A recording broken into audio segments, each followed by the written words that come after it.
Rudolph acorda radiante, exalando coragem. Ele já dá bom dia pro Zanobá, pra Juliette. As duas dão bom dia pra ele também e ele dá um olhar pra elas que elas não estão acostumadas. Elas acham que ele entrou no cio. Então Cliff pergunta pro Rudolph o que aconteceu com ele. Então ele fala que tem um anúncio pra fazer. Que embora ele não pode revelar os detalhes, ele foi curado de uma doença. Aí todo mundo dá parabéns e tal, mas acho que porque eles não sabem que doença era essa, né? A doença que atormentava ele desde a fatídica despedida com a Ares. E ele fala que é grato a Shiruf porque ela abriu mão de algo precioso pra ajudar a curar a doença dele, se é que vocês me entendem. E ele finalmente se sente humano de novo. E a Lynn e a Porcena até falam que ele é uma ameaça à castidade de todas as meninas da escola. E elas podem engravidar só de chegar perto. Então corta pra sala da Nana Roxa e ele tá perguntando o que ela gostaria que essa pessoa fizesse se ela namorasse alguém. Aí como sempre ela fica brava e fala pra ele parar de falar besteira. Mas ela fala que já gostou de uma pessoa, porém eles brigaram e ela nunca mais a viu. E aí o Rudolph se lembra que ela foi invocada no meio de uma briga. E por fim a Nana Roxa fala que se ela gostar de alguém, passar um tempo junto já é o suficiente. O Rudolph fala que agora que tá curado ele pode voltar a trabalhar pra se reunir com a família dele, mas tem algo que ele precisa fazer primeiro. Porque já que a Shiruf ajudou ele uma vez, agora é a vez dele de fazer o que ela quer. Aí ele começa a se perguntar, como faço pra me casar? E vai perguntar pro Cliff e pro Zanobá. Então o Cliff fala que você tem que começar com uma casa. Porque uma coisa seria se você se casasse com uma moça bem de vida com casa própria. Mas é que se nenhum de vocês tiver uma casa, o homem tem que mostrar seu valor comprando uma. E o Rudolph pensa que acho que é assim que as coisas funcionam nesse mundo. Então ele resolve perguntar se o Rudolph vai se casar e ele fala que sim, com a pessoa que curou ele da doença. Então enquanto ele tá vendo casas pra comprar, ele fica pensando em qual tamanho de casa ele tem que comprar. E ele pensa que precisa de uma casa boa à altura, porque a princesa Ariel e a Shiruf são amigas e ela pode visitar ela um dia. Ele até pensa em ir falar com a Shiruf sobre a casa, mas ele quer mostrar pra ela que ela pode contar com ele. Então ele acha uma casa bem grande. Bem grande mesmo. E vai visitar ela com o Zanobá e o Cliff. Aí o Cliff até se pergunta se a casa era cara, mas o Rudolph fala que ela tinha uma reputação que fez com que o preço caísse. Ela é amaldiçoada. Aparentemente as pessoas em volta ouviram sons à noite e na manhã seguinte os moradores estavam mortos. E a guilda de aventureiros e dos magos recusaram o trabalho de exorcismo depois que teve vítimas. E então eles entram na casa amaldiçoada. E o Zanobá já começa quebrando a porta da frente. Então o Rudolph tá bem sério quanto a isso, bolou até um plano e o Cliff fica impressionado. E o Rudolph fala, bom, eu sou um aventureiro rank A, né? E fala pro Cliff que se ele encontrar um inimigo é pra atacar com magia divina de nível básico. Então eles exploram a casa e tudo, mas não encontram absolutamente nada. E o Rudolph pensa que o que mata as pessoas deve aparecer à noite, então eles vão passar a noite ali. O Rudolph até que tá tranquilo porque essa casa tá dentro da cidade, então não deve ser muito forte, mas ele não vai abaixar a guarda. Então do nada ele resolve falar pros dois que vai se casar com a Shiruf. O Zanobá fica todo animado, fala que eles vão dar uma grande festa nessa casa, e o Cliff fala que é melhor ele convidar ele e a Lizzie. E então chega a noite.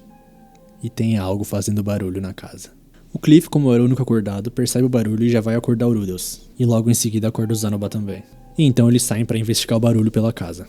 Eles vasculham bastante a casa e não encontram nada, então decidem voltar pro quarto onde deixaram as mochilas deles e se prepararem para um ataque. O Rudolph ouviu o barulho, mas acha que o inimigo tá esperando eles se acomodarem para ir atacá-los. E então ele olha pra cima e vê duas mãos no teto. Ele fica olhando porque não tá entendendo muito bem e essas mãos se retraem. E do nada aparece a cabeça de um boneco. E o boneco vai pra cima com tudo atacar o Rudolph que caiu no chão assustado.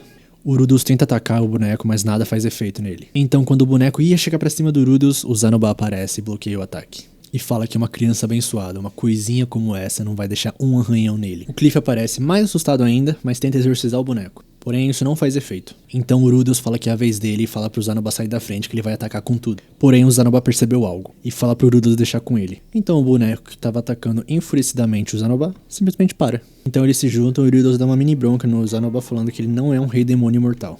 Mas o Zanobá nem liga porque ele fala porque ele tá fascinado com aquilo. Ele percebe que aquilo é uma boneca. O Rudolph sabe que o Zanobá é fascinado por bonecos, mas fala que aquilo não é a hora. Então o Zanobá vira pra ele e fala, mestre, essa boneca tava se movendo. Então a cabeça do Rudolph começa a trabalhar, ele começa a pensar em bonecos que se movem, robôs, autômatos, empregadas mecânicas. Essa boneca é de madeira, mas se eles puderem animar uma figura de silicone deles, vai abrir uma nova perspectiva de sonhos pro Rudolph. Os dois estão muito animados, mas o Cliff vai dar uma bronca neles e o Zanobá fica bravo e pega ele pela cabeça. O Rudolph se acalma um pouco e fala que essa boneca provavelmente é o espírito maligno deles. E fala que ele pode não ser o único, então é pra eles saírem caçando o resto. E talvez eles encontrem esquemas pra fabricar elas também. Então eles acham um cômodo secreto na casa. E esse cômodo, pelo que parece, era onde ficava guardada a boneca. E o Rudolph imagina que provavelmente essa boneca estava de guarda da casa. E matou os antigos moradores porque devem ter achado que eles eram intrusos. Provavelmente a pessoa que pesquisou essas bonecas morreu em serviço fora. E como essa era a única boneca, caso encerrado. Mas o Zanoba para e pede permissão para que ele que se encarregasse da pesquisa da boneca que se mexe. Porque ele quer se provar, porque ele acha que ele sempre atrapalha o Rudeus, ele sempre acha que faz o trabalho se arrastar. E ele fala que ele pode lidar com um pouco de agressividade caso a boneca enlouqueça de novo. E o Rudeus deixa, só fala pra manter essa pesquisa em segredo. Assim, em outro dia, ele tá levando a Shiruf pra um lugar. E a Shiruf já tá muito animada e o Rudeus acha que ela já sabe o que é. Então eles chegam e ele mostra pra ela a casa novinha em folha. E ele tentou fazer o telhado com a cor do cabelo antigo dela, porque por mais que ela não goste, ele sempre gostou do cabelo dela. Então eles vasculham a casa, ele mostra a casa toda pra ela, mas ainda não estava pronto, então ele foi pro único cômodo do segundo andar que ele tinha consertado até agora. E elas perguntam por que eles precisam de uma cama tão grande, e o Rudeus fala que é pra ele devorar ela com gosto. Eles começam a conversar sobre casamento, o Rudeus fala que não sabe muita coisa e a Shiruf fala que ela pode dar luz a quantos filhos ele quiser. Então ele pergunta sobre o trabalho dela com a princesa Ariel. Ela fala que ainda tem mais 2 anos nesse país e não vai voltar pra Ashura logo depois de se formar. Mas o Rudeus não liga pra nada, ele fala que a Shiruf é dele e fala pra ela se casar com ele. Ela fala que sim e só pede pra ele não sumir do nada. Ele fala pra ela não se preocupar e terminam com um beijo. Nesse mundo, quando você compra uma casa e se casa, parece que é padrão convidar todo mundo que você tem intimidade pra fazer uma refeição. Então o Rudeus e o Shiruf estão decidindo quem eles vão chamar. O Rudeus vai chamar a Elinalise, o Zanoba, a Julie, o Cliff, a Linea, a Purcena, o Rei Bad, o Diretor Gênios e o Soldate. Enquanto a Shiruf vai chamar a Ariel, o Luke e os 2 servos dela. O Rudeus queria chamar o Paul e tal, mas eles estão longe demais, então só enviou uma carta falando que se casou. E a Shiruf fala que o Rudeus esqueceu da Nana Roche. Ele acha que ela não iria, mas resolve chamar mesmo assim. E a Shiruf fala que pessoalmente ela queria que a Elinalise viesse. Ela quer perguntar algumas coisas pra ela. E o Rudeus estranha porque nunca viu elas conversando. Então os dois vão pra cidade comprar os preparativos. Mas a Shiruf fala que antes de comprar comida é melhor eles comprarem umas roupas pro Rudeus. Ele fala que gosta daquelas roupas, mas elas realmente estão bem gastas. Aí eles chegam na loja e a Shiruf pede uma roupa de mago. O vendedor pergunta qual elemento o Rudeus tem afinidade, né? Aí ele fala água e terra. O cara apresenta uns modelos um pouco diferentes, então a Shiruf resolve escolher ela mesma. E escolhe um hobby feito de rato sortudo do continente demoníaco, resistente a veneno e ácido. Todo mundo gosta, então o Rudeus vê o preço e vê que os materiais do continente demoníaco são realmente caros. O vendedor resolve perguntar o nome do Rudeus e ele fala que é Rudeus Gureirato. Então o vendedor fica surpreso e fala que pode dar um desconto, porque o Luke sempre dá preferência pra loja dele. Aí eles ficam o dia inteiro fazendo compras e tal e voltam pra casa. E como gastaram muito dinheiro, o Rudeus começa a pensar se ele devia voltar a ser aventureiro, mas fica com medo de morrer pela Sylphie. E ela fala pra ele ficar tranquilo porque ela também ganha o salário da Ariel. E a Shiruf fala pra deixar a cozinha com ela, por mais que ela não saiba se o Rudy vai gostar das comidas dela. E ele fala que vai falar que é bom mesmo se for carvão. E começa a falar que ela é uma esposa tão perfeita que ele não sabe se tá à altura ou não. E a Shiruf retribui falando que ele é o marido ideal dela. Dá um beijinho na bochecha dele, então alguém fica animado, pega a Shiruf nos braços e sai correndo pro quarto. O nosso menino Rudy realmente se curou. Então alguns dias depois, chegou o dia da cerimônia. A Genius não conseguiu ir e o soldado falou que estava ocupado. O Rei Bad falou que iria, mas não apareceu até agora. De resto, todo mundo apareceu, até a Nana Roche. E o Rudy fala pra ela que até fez batata chips porque graças a ela ele consegue óleo de cozinha facilmente. E pra quem tava se perguntando, ele fala pra gente agora que ele já avisou pros convidados que a Shiruf é o Fitz. Só falta o Bad chegar, mas pra comida não esfriar eles já vão começar o banquete agora. Então tá lá o casal na frente de todo mundo, preparado pra fazer o discurso, e chega o Badgad. Dentre o povo dele, os nobres sempre chegam quando menos se espera. O Rudeus fica surpreso e o Badgad fala que ele tem que ser grato pelo esforço que ele fez pra chegar até a festa.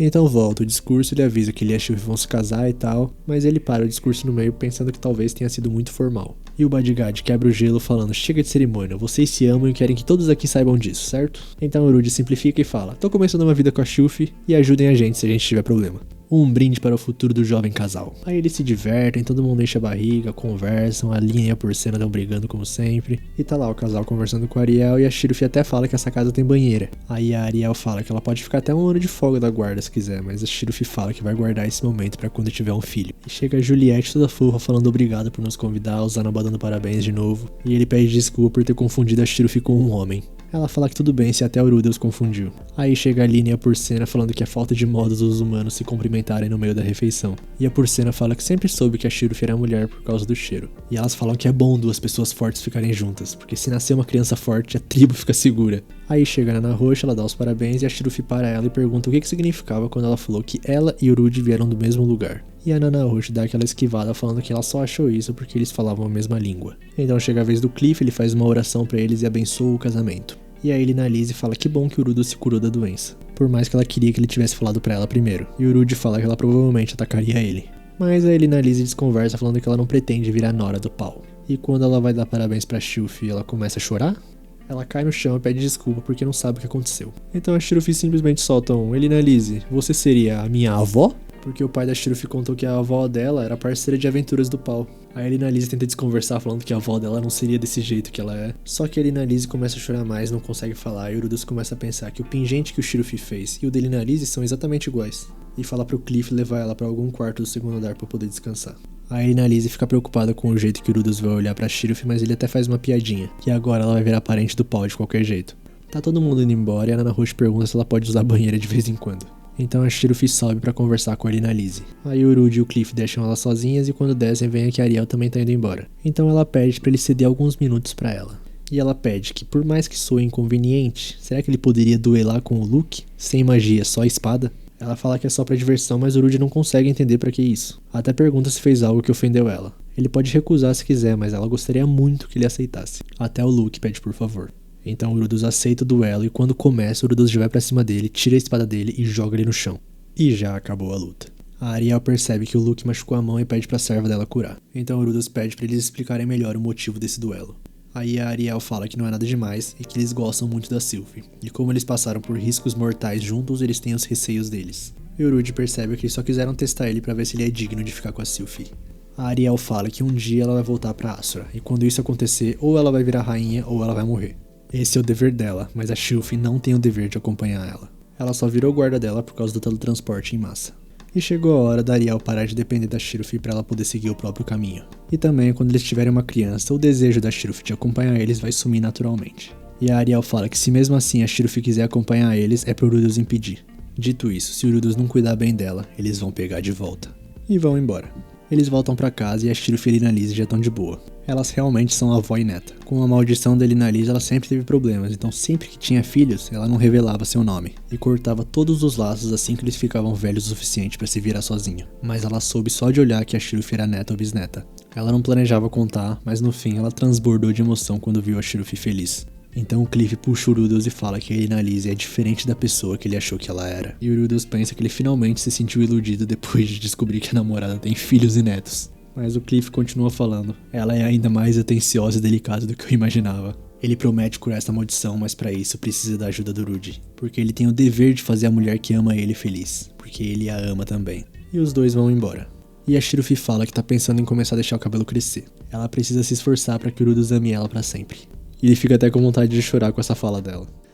O Urudus tá caminhando de manhãzinha, então encontra o carteiro que entrega uma carta pra ele. É uma carta do pau. Nela ele parabeniza o Urudus por ter entrado na universidade, fala pra dar um oi pra ele na Lise e tal. E agora eles estão em Eastport, indo pro continente Begarit, o lugar mais difícil de sobreviver depois do continente demoníaco. Ou seja, perigoso pra crianças, então eles decidiram mandar a Aisha e a Norne pro Urudus. Mas claro que ele não podia deixar as crianças viajarem sozinhas, então foi nessa hora que ele encontra uma boa pessoa e que o Urudus conhece bem também. Aí ele começa a falar um pouco das meninas e que a Aisha é inteligente como o Urudus, então vai ser fácil. Já a Aisha é um pouquinho complicada porque ela não gosta do Urudus e sempre briga com a Aisha. Então o Urudus volta pra casa motivado porque ele precisa corresponder a essa confiança que o pau deu pra ele, afinal ele é o mais velho. E fica se perguntando quem será que aceitou cuidar delas. Aí a Sylvie tá lá fazendo a janta e o Urud vai lá explicar tudo sobre a carta que ele recebeu. E ela fala que vai ser ótimo ter tudo agitado com as duas irmãzinhas dele lá. Aí eles estão jantando juntos e o Urud, como sempre, falando que felicidade, poder comer junto com quem eu amo. Então pergunta pra ela se tem alguma coisa que ela quer que ele faça. E ela pede pra ele ensinar uma magia pra ela, aquela que ele usou no teste de admissão contra ela. E em troca ela ensina magia de cura pra ele. Então, depois da janta, por incrível que pareça, o Urud tá com problemas pra aprender magia. E a Sylvie fala, será que você não entende como o alvo da magia se sente? E ele começa a pensar que de fato ele não sabe a sensação da magia ser usada nele mesmo. Porque magia de ataque ele consegue sentir como se fosse fluir do sangue dele. E a Sylvie até fica feliz de saber que tem coisas que até o Urudus não consegue fazer. Aí é a vez dela tentar magia e do nada o Urudus fala, acha que nossos filhos vão ter aptidão mágica? Então ela começa a falar que como o sangue élfico dela é forte, talvez seja um pouco difícil engravidar. Então se ela não conseguir, o Urudus pode achar uma concubina se quiser. Mas ele fala que não vai fazer isso, ele não quer um filho, e sim o fruto do amor que ele sente por ela.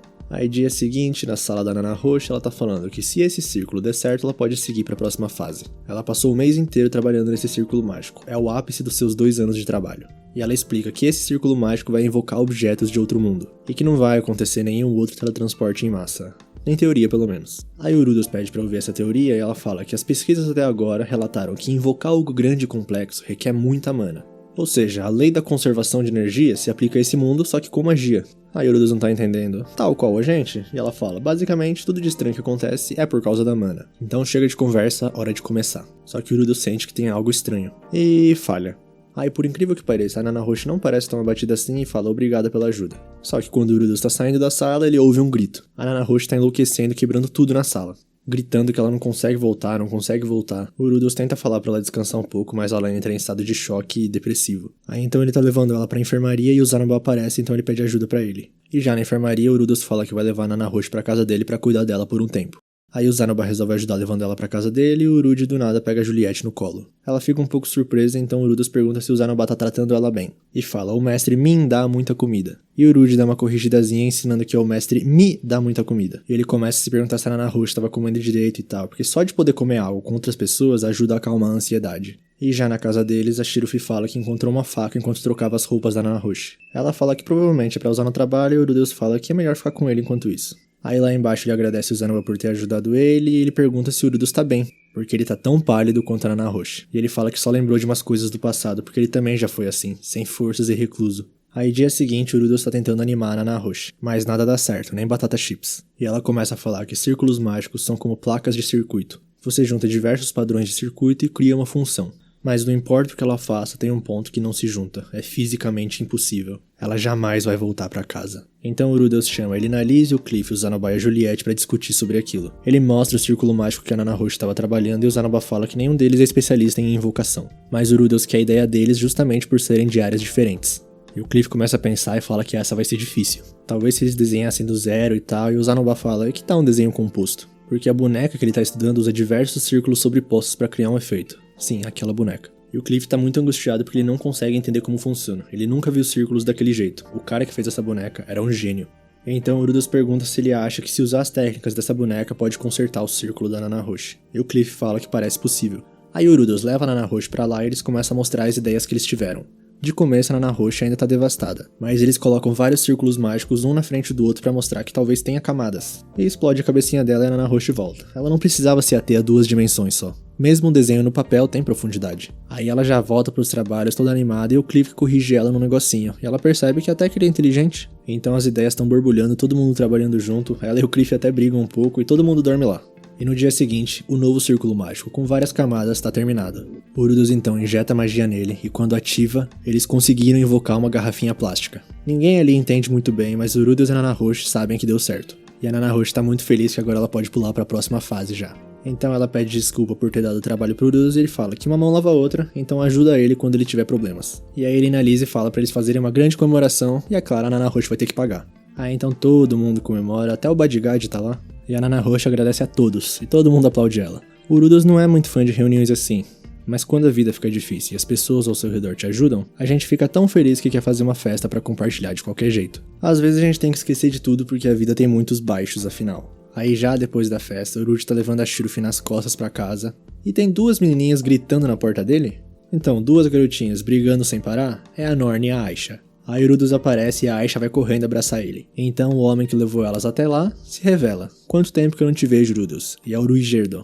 Urudus começa agradecendo o Uruigerdo por ter escoltado as irmãs dele em segurança e ele fala que proteger crianças é o natural. E tal qual o Paul falou, Urudi não consegue pensar em nenhum homem mais confiável que o Uruigerdo.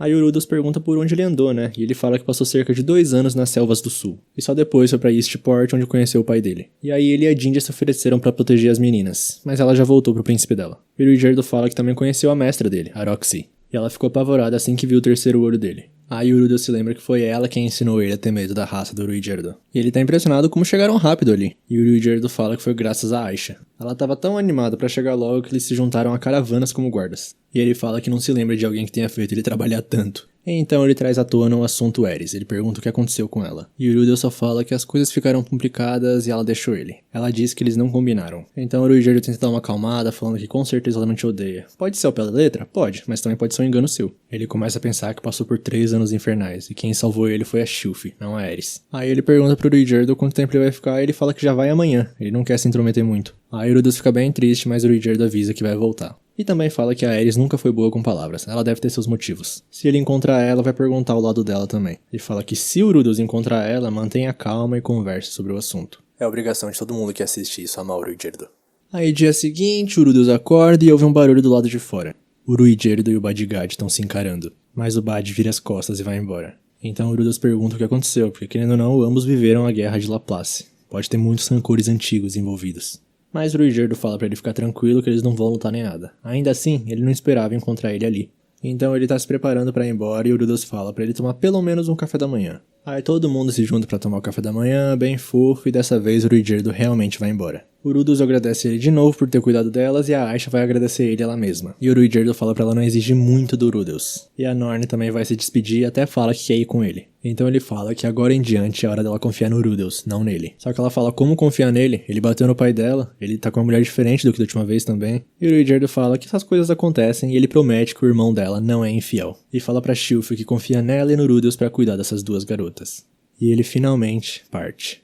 E agora é a hora da reunião familiar. O Rudeus começa a falar que tá feliz que elas chegaram bem e que espera que eles se deem bem também. E a Aisha fala que não tava esperando que ele se casasse com a Sylphie. Já a Norne não se lembra da Sylphie. E a Aisha também tem algo do pau pra ele. É um baú cheio de coisas e 2 cartas. Uma delas é a mesma que ele recebeu no episódio passado. E a outra tá falando pra mandar as 2 pra escola. E a Aisha fala que não quer, ela não tem nada pra aprender na escola. Ela quer cuidar do Rudeus. E ela ainda usa aquele presente que ele deu pra ela no passado. E ele fala pra ela pelo menos fazer a prova na Universidade de Magia e ele vai decidir conforme o resultado. Já a Norne tá com um pouco de medo de ser reprovada no exame. E o Rudeus fala que a universidade vai aceitar quem puder pagar. E obviamente a Norne fica brava de ouvir isso. Aí ele pede desculpas, fala que escolheu as palavras erradas e tal. E a Aisha começa a gritar com ela também porque é culpa dela por ser ruim nos estudos. E a Norne não aguenta mais e sai da sala.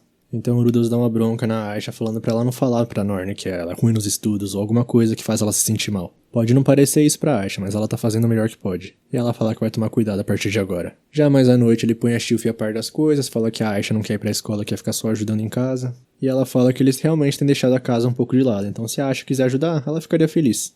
O Rudy ainda tá um pouco indeciso porque, querendo ou não, eles são adultos responsáveis agora. Será que não é o trabalho deles mandar elas pra escola? E a Sylphie fala que a Aisha pode ser muito mais habilidosa do que ele imagina. Ela com certeza vai se virar bem indo ou não pra escola. É melhor deixar ela fazer o que quiser e o que mais preocupa a Sylphie na verdade é a Norne. Ela parece bem ansiosa sem o pau ou o Ruigerdo. Eles precisam cuidar dela com bastante atenção. Ele agradece a Sylphie e fala que provavelmente vai pedir mais ajuda porque não entende muito de garotas. No outro dia, a Aisha gabaritou o teste da Universidade de Magia. Então o Rudeus autoriza ela a ficar ajudando só em casa. Já a Norne, ela não foi tão mal, mas um pouco abaixo da média ainda para a idade dela. Ele pergunta em qual departamento ela quer se matricular, mas ela só fala que quer tentar morar nos dormitórios. Ele fica pensativo, mas a Aisha fala que não pode, o Paul mandou elas morarem com o Rudeus. E o Rudeus começa a pensar que falar não é tão fácil, porque a Norne querendo ou não criou coragem pra isso. Talvez seja bom pra ela ficar nos dormitórios do que ficar com quem ela odeia, ele, e com quem ela fica brigando o tempo todo, que é a Aisha. E então ele autoriza.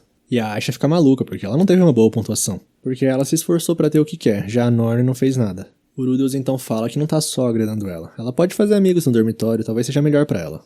Mas a Aisha fala que ele tá dando tratamento especial pra Norne, só porque a mãe da Aisha é uma concubina. O Rudeus fica espantado com isso e pergunta quem falou isso pra ela. A própria mãe da Aisha e a avó da Norne. E pergunta se ele gosta menos dela, porque eles são apenas meio-irmãos. Aí ela começa a chorar e o Rudeus fala que não considera a Lilia uma concubina. Ele considera ela tão irmã quanto a Norne e tá tentando escolher o melhor pra cada um.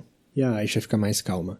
Já no dia seguinte, a Aisha já começou os trabalhos como empregada e tal, e a Norne já fez as malas. O Rudeus então começa a falar várias coisas pra ela. Os dormitórios têm suas próprias regras, então siga-as. Estude muito e trate bem seus amigos. Se você não puder se comprometer com isso, vai ter que morar aqui. E se tiver problemas na escola, é pra falar com ele ou com a Sylphie. Também escove dentes, tome banho, faça lição de casa e não pegue resfriados. E por último, é pra ela visitar essa casa, pelo menos uma vez a cada 10 dias, porque ele se preocupa.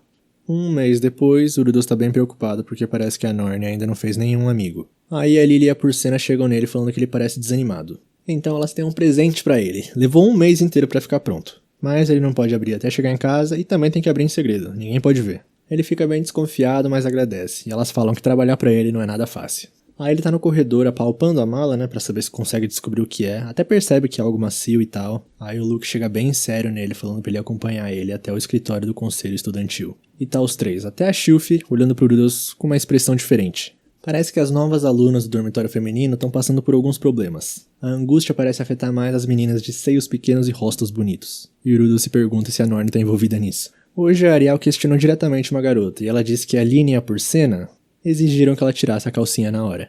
E acho que caiu a ficha pro Rudeus do que tem na mala. Eles investigaram mais e ficaram sabendo que elas comentavam algo como o chefe vai adorar isso. E supostamente, elas estão colocando as roupas íntimas em uma única bolsa. Todo mundo se encara por um segundo e o Rudeus pega a bolsa desesperado falando que recebeu da Lynn e da Porcena nessa manhã. Ele não olhou, mas se esse for o caso, talvez seja o que procuram. E ele jamais mandaria elas fazerem uma coisa dessas e afirma não ter relação com o caso. E fala que acabou de se casar com a Sylphie, como é que ele poderia estar tão desesperado assim? A Ariel acredita nele e a Shiva fica aliviada, porque ela achou que não estava conseguindo satisfazer ele o suficiente. E a Ariel fica feliz que a vida conjugal dele está bem boa. Então o Rudolph fala que vai dar uma bronca nas duas e dá a mala pra Ariel. E realmente tinha roupas íntimas lá dentro. Aí todos saem do escritório, estão nos corredores e encontram a Norne. A Ariel se apresenta pra ela e tal, descobre que é a irmã do Rudolph, e parece que ela não sabe onde fica a sala de prática 3, então o Luke vai mostrar pra ela. Já mais tarde, é a hora da bronca na Lina por cena. Aí uma começa a brigar com a outra, uma começa a botar a culpa na outra, e elas reparam que uma primeiranista fica encarando eles. E é a Norne. As duas continuam falando que ela é folgada e vai mostrar pra ela quem é a superiora. E Deus fala, só pra saberem, aquela é minha irmã. E que garota encantadora, né? O importante é ter saúde. E ele fala pra elas não tentarem nada com a Norne pelas costas dele. Mas ele ainda continua preocupado com ela. Só porque são parentes não significa que vão se dar bem. Mas talvez aos poucos. Só que já passou um mês, né? E em outro dia, a Norne não tá na sala. Ela ainda tá na cama dela, enrolada no cobertor. Rapaziada, eu vi bastante gente nos comentários com um pouco de ódio da Norne e eu realmente não entendi. Deu raiva do Rudolph, na verdade, porque como é que você deixa uma criança ir lá pros dormitórios? Ela não conhece ninguém, não sabe de nada do que tá acontecendo. Tipo, ele quis ser responsável e realmente era essa a melhor opção. Aí passou um mês e ele ainda quer ser aos poucos amigo dela. Eu realmente fiquei com mais ódio do Rudolph do que da Norne. Na verdade, eu entendo a Norne. Mas é isso, episódio bom, boa animação desse episódio, bem consistente. E o Rudyard apareceu, mas já foi embora, né, cara? Que tristeza. E eu amo tanto a Lina por cena. Elas têm que ter mais tempo de tela. Elas são muito engraçadas. Mas é isso, quem gostou deixa o like, se inscreve no canal, comenta aí o que vocês acharam da Norne. E se vocês concordam comigo ou não. Mas é isso, tamo junto, valeu, falou.